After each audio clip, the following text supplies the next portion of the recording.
right, ladies and gentlemen, so a couple of hours ago, I start getting emails from people with the headline and the link to a story from Esquire.com, right? Pretty reliable, Esquire.com. Jerome Corsi's birther book pulled from shelves in a stunning development one day after the release of Where's the Birth Certificate? The WorldNet Daily Editor-in-Chief Executive Officer Joseph Farah has announced plans to recall and pulp the entire 200,000 first printing run of the book, as well as announcing an offer to refund the purchase price to anyone who has already bought either a hard copy or electronic download of the book. I cannot in good conscience publish it and expect anyone to believe it.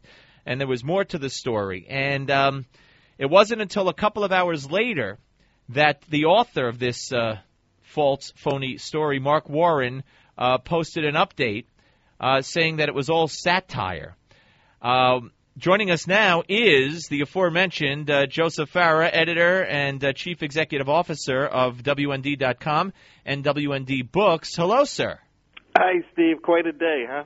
I mean, I knew that. So the second I got it, I wrote it to you, and I said, what is this? And then you linked me to a story at WND which told about how it was a phony. But, my God, and they're defending the fact that they wrote this garbage at Esquire. And don't feel bad, Steve, about being fooled, because I got calls from all the top editors at all of the big news agencies across this country today, all asking the same question, for a comment on this development. And I'm going like, what? Are you guys serious? You think I'm going to pull a best-selling book off the shelves? What's the matter with you? But of course, they wrote it in a way that didn't really betray any sense of, you had to look really closely, because they named one of Jerry's books after like a phony moon landing or something like that. That was the only hint at satire in the whole thing. And as quickly as I had a chance to respond on WND and in other venues that we were exploring our legal options, well, there goes the disclaimer about it all being a satire. But this is the second huge thing that happened today on this book, Steve. As that is happening, and I'm thinking, wow, what could happen next? The White House sends out this email, a fundraising email, and guess how they're raising money? Guess which book they're using to raise money for Obama's reelection Where's campaign? The birth certificate? They got the T-shirt, right? They're selling T-shirts and mugs, Born in the USA, and all of this nonsense. Now, I was thinking, when I saw that, I thought, wait a minute. I thought he didn't have time for this nonsense. Now, all of a sudden, his campaign's got all the time in the world to try to profiteer over this. And, what this is really about in my eyes is they are trying desperately to bury Jerry Corsi's book because they recognize it as still a serious threat to them. And this is their effort to, deep six the media, really, from covering this book. But I think they've stirred up quite a hornet's nest here and actually stirred more interest in the book than they know. Well, do you believe that Mark Warren, who wrote the piece on Esquire and who, by the way, referred to in an interview with the Daily Caller, referred to Jerome Corsi as a piece of S. Yeah. Nice guy. Do you believe? Very professional. Yeah, I'm sure he's going to keep his job and get a promotion. Now, do you believe that the White House had anything to do with this? Well, I wouldn't be a bit surprised. You see, he actually, paid homage to Obama in there as well, saying that he had a sense of humor about this and why didn't we and blah, blah. Listen, Mark Warren is not some blogger at Esquire. He's the executive editor of Esquire.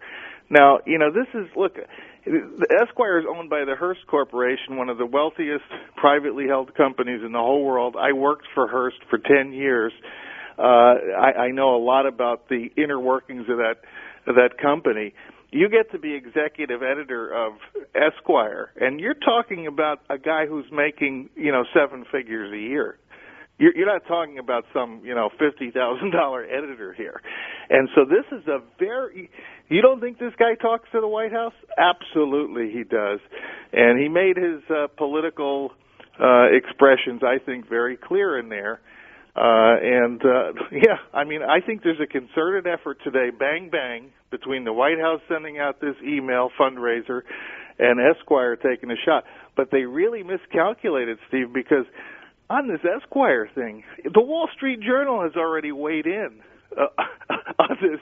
They did a story. They posted a story already about our chances for winning a libel suit. Well, that's my next question. We only have about a minute and a half, and I know you got an event, a family event. Tell me about what you're considering. Well, since this started, I mean, one of my first phone calls was to one of the greatest First Amendment attorneys in America to see what he thought, and he says it's a winnable case. It's going to be very expensive. Thanks for telling me.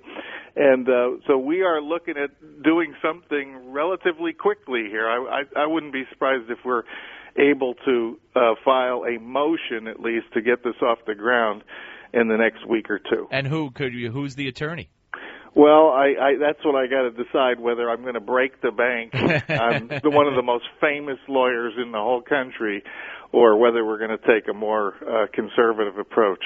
All right. So just tell me, what was your first reaction? How were you made aware of it, of the piece that appeared at Esquire? Oh, hundreds of people were emailing me, Steve, and they're taking it seriously. Yeah, well, that's the thing. And like you, they're asking me for refunds. Yes, and like you, I was getting emails from not just listeners, but from people who I know and trust, and they're saying, "How could this happen?" I know. So that's how badly executed that satire was, that everybody believed it. And so it just goes to show you the scum we're dealing with over there.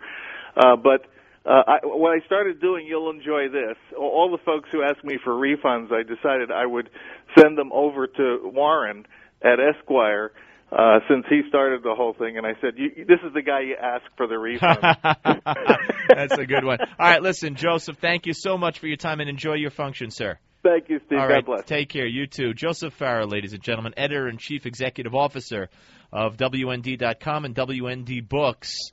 Wow, and he has no doubt. He says absolutely Mark Warren, the writer of that phony piece, talks to the White House. So there you go. That's how much of a joke they think the book is.